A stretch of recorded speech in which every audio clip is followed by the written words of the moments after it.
Bonsoir à tous, soyez les bienvenus pour suivre avec nous ce journal de 22 heures dont voici les titres.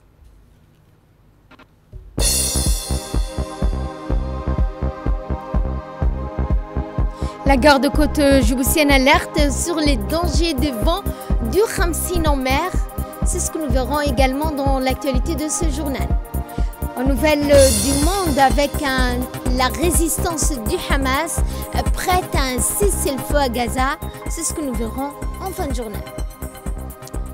C'était les titres, place au développement et nous entamons ce journal par cette réception donnée par l'ambassade d'Égypte à Djibouti à l'occasion du 73e anniversaire de la fête nationale d'Égypte marquant la révolution du 23 juillet 1952.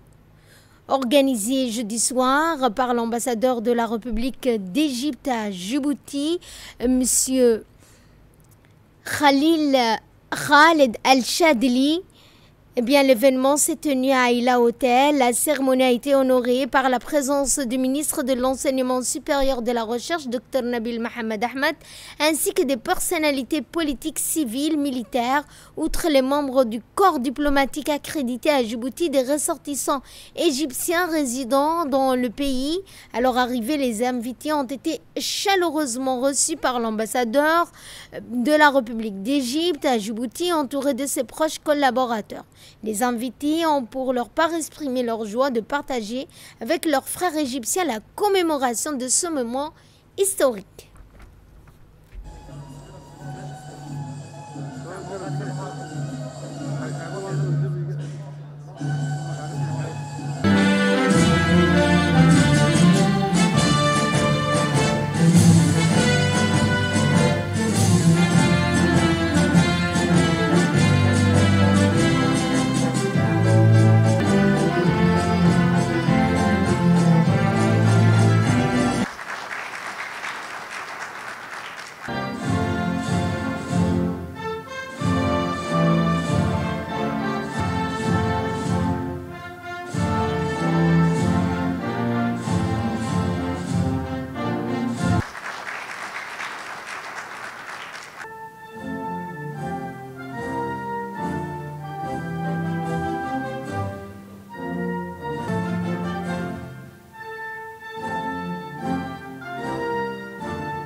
Prenons la parole à cette occasion. L'ambassadeur d'Égypte à Djibouti a tout d'abord salué la profondeur des liens entre la République de Djibouti et l'Égypte. Le diplomate égyptien a saisi cette occasion pour passer en revue les principales visites d'échange entre Djibouti et l'Égypte, notamment au plus haut niveau des deux États, ainsi que les réalisations marquantes de ces derniers mois, telles que l'inauguration de la banque Misr et d'Égypte Air à Djibouti, ainsi que la pose de la première pierre du projet de centrale solaire dans la localité de Omar Jaga.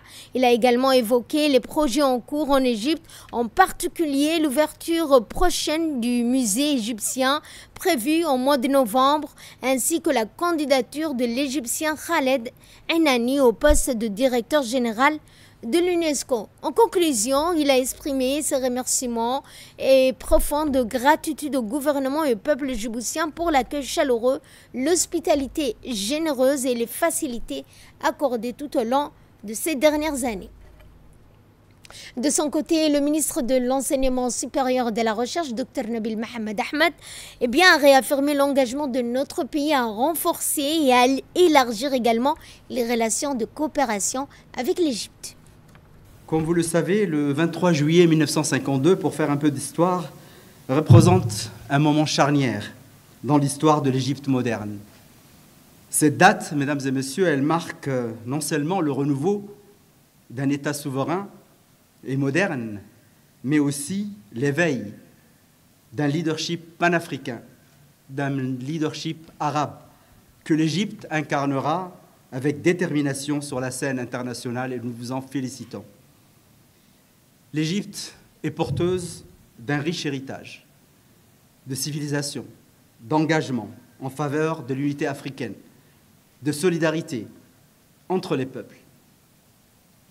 Aujourd'hui encore, l'Égypte joue un rôle central, déterminant dans les efforts pour la stabilité, la paix et le développement en Afrique et au Moyen-Orient. Djibouti et l'Égypte, mesdames et messieurs, entretiennent des relations historiques, fraternelles, solides, fondées sur le respect mutuel, la coopération constructive et une vision partagée d'un avenir meilleur. Vous avez parlé tout à l'heure de paix, et Djibouti est une terre de paix pour notre région. Ces dernières années, nos relations bilatérales n'ont cessé de se renforcer à travers une coopération accrue dans les domaines de la sécurité, l'éducation, santé, commerce et formation. Permettez-moi à ce titre de rappeler avec une estime particulière la visite historique du président Abdel Fattah el-Sisi à Djibouti en avril dernier. La seconde, qui a marqué une étape majeure dans la consolidation des relations bilatérales. Cette visite a permis d'ouvrir de nouveaux horizons de coopération stratégique, consolidant davantage les fondements d'un partenariat durable entre nos deux pays. Et à l'issue donc de cette journée, et toujours à l'occasion de la commémoration du 73e anniversaire de la fête nationale égyptienne, un tirage au sort exceptionnel a été en effet organisé, offrant à 3 heureux participants des billets d'avion à destination du Caire offerts par la compagnie Égyptaire.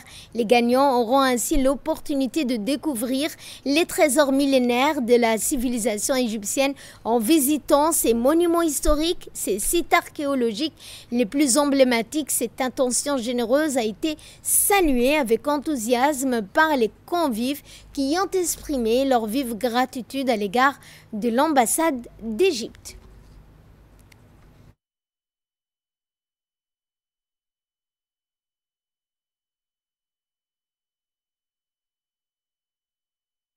La République de Djibouti adhère officiellement à la Convention de l'Union africaine sur l'élimination de la violence à l'égard des femmes.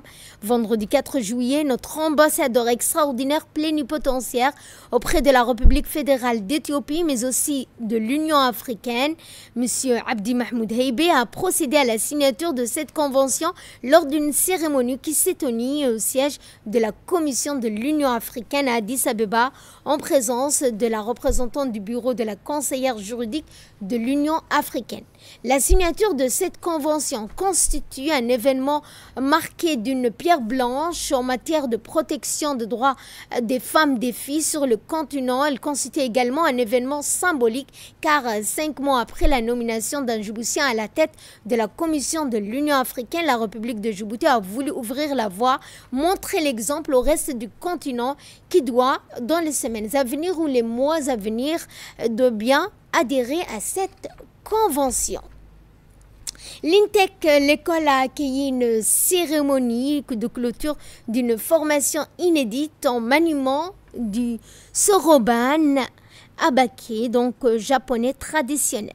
Ce programme pédagogique dispensé par les volontaires de la JICA, l'agence japonaise de coopération internationale, visait à initier les enseignants djiboutiens à cet outil ancestral pour une intégration dans l'enseignement quotidien des mathématiques auprès des jeunes élèves. Durant l'événement, les enseignants formés ont réalisé une démonstration pratique illustrant avec clarté son efficacité dans l'apprentissage du calcul mental, une prestation qui a visiblement impressionné l'ambassadeur. La cérémonie s'est conclue par une remise de certificats aux enseignants ayant complété la formation dans une atmosphère conviviale empreinte de fierté partagée. Qui a mis à notre disposition des salles et aux remarquables enseignantes dynamiques, on a pu terminer la première partie du soroban, qui est l'addition et la soustraction. Comment calculer l'addition et la soustraction avec le soroban. Sans oublier la collaboration des volontaires de GK qui nous ont transmis leur savoir-faire au niveau des soroban. ce mois-ci était intense en connaissance, en pratique, mais aussi en partage. Je remercie tout le monde, ceux qui ont créé ce projet et qui ont rendu cela possible. En prenant la parole à cette occasion, le directeur de l'école a souligné l'importance de cette initiative qui favorise, a-t-il dit, l'innovation pédagogique et le renforcement des capacités des enseignants. Cette formation leur offrira tout d'abord une amélioration de leurs compétences en calcul mental, ce qui leur permettra de développer rapidement leur capacité de réflexion et de résolution des problèmes. En maîtrisant le soroban, ils acquerront également une meilleure concentration, une précision accrue et une confiance renforcée dans leurs capacités intellectuelles. Plus largement, cette initiative contribue à ouvrir leurs esprits à des méthodes d'apprentissage innovantes et interculturelles, favorisant ainsi leur ouverture d'esprit et leur adaptabilité face aux défis futurs. En somme, cette formation est une étape importante pour doter nos élèves d'outils efficaces pour leur réussite académique et leur développement personnel. L'ambassadeur japonais a à son tour exprimé sa satisfaction face à la réussite de cette formation. Il a mis en avant les valeurs d'échange, d'amitié qui unissent le Japon à la République de Djibouti. Je suis très heureux de savoir qu'il y a des Djiboutiens qui s'intéressent au soroban. Je ne croyais pas. Soroban, oui, je connais soroban. J'avais beaucoup d'amis qui ont pratiqué le soroban, qui ont eu des compétences excellentes de calculation, de maths. Ils calculent très vite. Comme vous avez fait tout à l'heure, ils imaginent le soroban dans leur tête et ils calculent tout de suite. Ce qui leur permet de calculer, bien sûr, mais également de se concentrer sur quelque chose, d'arriver à un résultat satisfaisant avec des énormes efforts qu'ils ont faits auparavant. Donc, je suis très heureux de savoir que vous avez fait vos efforts pour apprendre le soroban et pour un jour enseigner à la génération future ce qui est le soroban.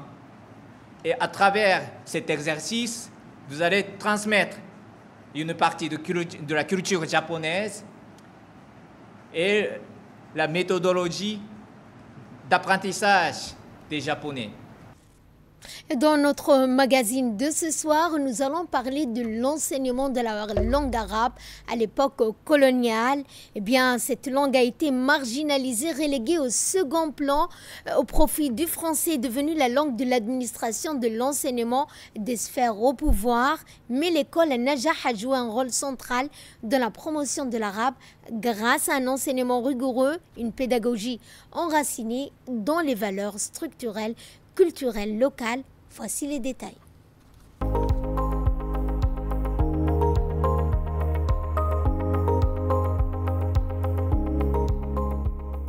La langue arabe et la culture islamique constituent des piliers fondamentaux dans la formation de l'identité nationale de la République de Djibouti et dans le renforcement de la cohésion sociale. Porteuse de valeurs civilisationnelles et humaines profondes, elle contribue à ancrer le sentiment d'appartenance et à bâtir une société consciente de ses racines et fière de sa culture. Durant la période coloniale, l'enseignement arabe et islamique a été marginalisé dans une tentative délibérée d'effacer l'identité culturelle et religieuse du peuple djiboutien. La L'administration coloniale a alors favorisé la diffusion de l'éducation en langue française comme principal outil d'ancrage de l'homogénéité culturelle, réduisant les opportunités d'enseignement en arabe et en combattant les écoles coraniques et les institutions traditionnelles qui véhiculaient les valeurs religieuses, linguistiques et identitaires. Malgré ces contextes difficiles, les élites religieuses djiboutiennes n'ont pas cédé à cette volonté d'exclusion. Elles ont opposé une résistance éclairée, empruntée des consciences religieuses et culturelles à travers diverses initiatives visant à préserver l'enseignement arabe et la culture islamique. L'exemple le plus emblématique fut la fondation de l'école islamique Al-Najah en 1931 à Djibouti-Ville, qui s'est imposée comme un phare du savoir et un bastion de résistance à la fois. بمبادرة من الشيخ علي محمد كبيش. هذا الرجل الغيور على وطنه وعلى دينه وعلى عروبته. Le directeur de l'école Al-Najah, M. Yasser Al-Shamiri, a déclaré dans une interview exclusive à la télévision nationale que cet établissement éducatif de renom a été fondé en 1931 à l'initiative généreuse de Cheikh Ali Mohammed Koubiche, dans un contexte colonial où l'on cherchait à effacer l'identité arabe islamique de Djibouti. Cette initiative visait à poser les bases de la préservation de l'identité et de la culture de la nation djiboutienne. Al-Shamiri a souligné que cette époque était marquée par une intense activité des missions évangéliques qui établissaient des églises et des écoles pour promouvoir le christianisme. Face à cela, l'école Al-Najah a joué un rôle central dans la protection et l'identité de la société djiboutienne.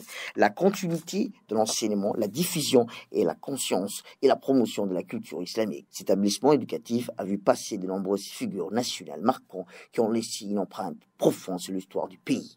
Parmi elles figurait le grand militant Cheikh Ousmane ainsi que M. Abdallah Mohamed Kamil, premier ministre des Affaires étrangères de Djibouti, mais aussi l'ancien ministre Rifki Abdelkader Bamakrama et l'actuel commandant des gardes-côtes djiboutiens, le colonel Ouash Omar Bourré, sans oublier un grand nombre de ulémas, écrivains et intellectuels ayant influencé Djibouti, la Corne de l'Afrique et aussi le Yémen. L'école islamique Al-Najah n'a pas été une simple institution éducative. Elle a représenté un édifice national qui a jeté le base d'un renouveau intellectuel et culturel face à l'occupation. L'établissement a ainsi conjugué l'enseignement du Coran et des sciences religieuses avec l'apprentissage de la langue arabe afin d'armer ses élèves du savoir et de la conscience nécessaires pour défendre leurs valeurs et leur identité. Dans cette dynamique, Al-Najah a formé une élite de savants, de prédicateurs, penseurs et enseignants qui ont contribué à la construction des institutions de l'État et à la consolidation de l'appartenance arabo-islamique.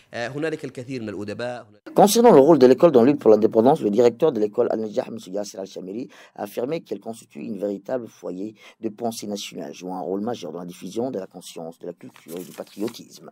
L'école a été un incubateur pour les savants, les hommes politiques et les combattants à cette époque, a affirmé M. Yasser. Il a conclu son intervention en déclarant « Après plus de 90 ans, depuis sa création, l'école Al-Najah continue de remplir sa noble mission en fournissant au pays des compétences dans divers domaines. » Enfin, il a saisi cette occasion pour adresser ses chaleureuses félicitations au président de la République, à la première dame et à tout le peuple djiboutien à l'occasion du 48e anniversaire de notre glorieuse indépendance. Aujourd'hui, plus de 40 ans après l'indépendance, l'école islamique Al-Najah demeure vivante dans la mémoire nationale comme une institution ayant ainsi allié mission éducative et engagement patriotique. Son rôle central dans la préservation de la langue arabe, la promotion de l'identité islamique et la formation des cadres nationaux ont fait l'un des symboles les plus élégants de la résistance culturelle dans l'histoire contemporaine de Djibouti. Et en ce mois de juillet, période estivale qui coïncide toujours avec des vents violents en mer, dit Khamsin, qui agitent la mer au rang de la navigation maritime risquée. À cet égard, les gardes-côtes djiboutiennes tiennent à rappeler aux usagers de la mer, notamment les plaisanciers, les pêcheurs, de faire preuve de vigilance accrue durant les sorties en mer, de suivre avec attention les prévisions météorologiques disponibles quotidiennement. Ces usagers de la mer doivent veiller aussi à la stricte application du règlement en vigueur, notamment la disponibilité à bord des vedettes, d'équipements de sécurité obligatoires sous peine de faire face à des mesures administratives punitives. Un numéro également donc d'appel gratuit, le 1500, est à la disposition de tout le monde, 24 heures sur 24, 7 jours sur 7. Et la garde-côte djiboutienne est également à l'écoute pour une information, une sollicitation de la part de tout le monde.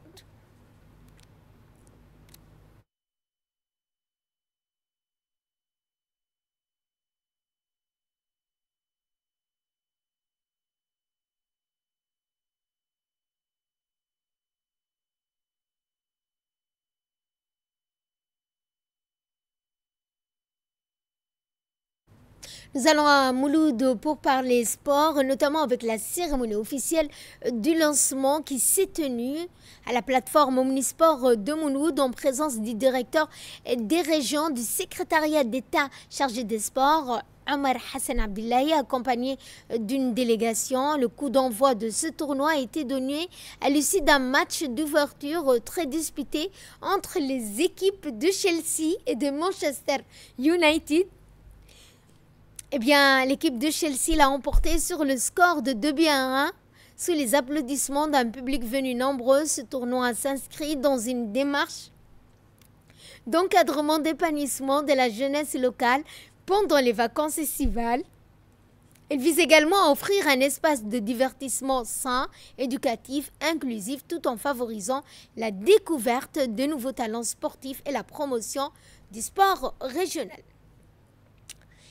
Cette visite officielle suivie d'évaluation s'est tenue à Calaf, marquant également le lancement officiel des activités sur le terrain du projet de renforcement à l'autonomisation économique des femmes à travers l'agriculture durable. Ce projet financé par l'Organisation internationale de la francophonie, l'OIF, dans le cadre de son programme La francophonie avec elle, est mise en œuvre par l'association Groupe des femmes solidaires pour la bienfaisance. À cette occasion, une cérémonie présidée par le préfet de la région, Mohamed Ahmed Habbas, de vice-président. La mission a rassemblé les autorités locales, les représentants institutionnels, les partenaires techniques, les membres de la communauté. Elle a également permis d'évaluer les premières avancées du projet, dont notamment des formations agricoles dispensées, les premières distributions de kits agricoles, les démonstrations pratiques de compostage, ainsi que les efforts de structuration de la coopérative féminine. Dans le cadre de l'autonomisation des femmes, mais également dans le sens de l'égalité hommes-femmes. Ce projet-là, en lui seul, a financé déjà depuis sa création en 2020 près de 300 activités portées par des associations au bénéfice des femmes et a contribué de manière indirecte et directe à améliorer les conditions de vie de près de 90 000 femmes dans l'espace francophone. Suivant cette fois les deux interventions respectives, ceux de la présidente de l'association Nasro Abbas et du sous-directeur M. Moussa. Vous savez, depuis son lancement, ces projets ont fait naître une belle dynamique des femmes qui se forment, coopèrent et innovent pour bâtir une agriculture durable au service de leur communauté. Cette journée marque une étape importante, celle du dialogue avant tout, de l'évaluation commune et du lancement officiel des activités sur le terrain. C'est aussi l'occasion de saluer l'engagement des femmes bénéficiaires et de remercier nos partenaires pour leur soutien constant. Merci à l'OIF pour son appui financier, aux autorités locales pour leur accompagnement et à tous les bénéficiaires pour leur engagement et appropriation. Sensiblement leur production. Je suis convaincu que cette initiative sous votre direction éclairée atteindra pleinement ses objectifs, en particulier l'autonomisation des femmes de Calaf. Ces femmes formées sont aujourd'hui capables de contribuer activement au développement durable et l'épanouissement de leur communauté, devenant ainsi les sources d'inspiration pour d'autres initiatives similaires. Le suivi et l'évaluation menés aujourd'hui en collaboration avec le bailleur du fonds montrent sans aucun doute de mettre en lumière le résultat concret et les bonnes pratiques, tout en assurant la pérennité des actions entreprises. Cette visite de terrain représente une belle opportunité de visibilité pour les partenaires économiques en valorisant leurs progrès réalisés grâce à leur appui. Le préfet de la région a également pris la parole pour indiquer, et remercier l'OIF pour le rapport financier notamment. Aujourd'hui, au renforcement de l'autonomisation des femmes de Calaf par le biais de l'agriculture, dont les porteurs du projet, le regroupement des femmes solidaires de Calaf. J'aimerais ici féliciter l'association qui a pu mener à bien le travail pour leur engagement effectif en donnant priorité aux femmes de Calaf un renforcement des capacités en matière de l'agriculture. Ce groupe de femmes associées ont pu démontrer grâce à leur action un travail remarquable qui aujourd'hui donne ses fruits.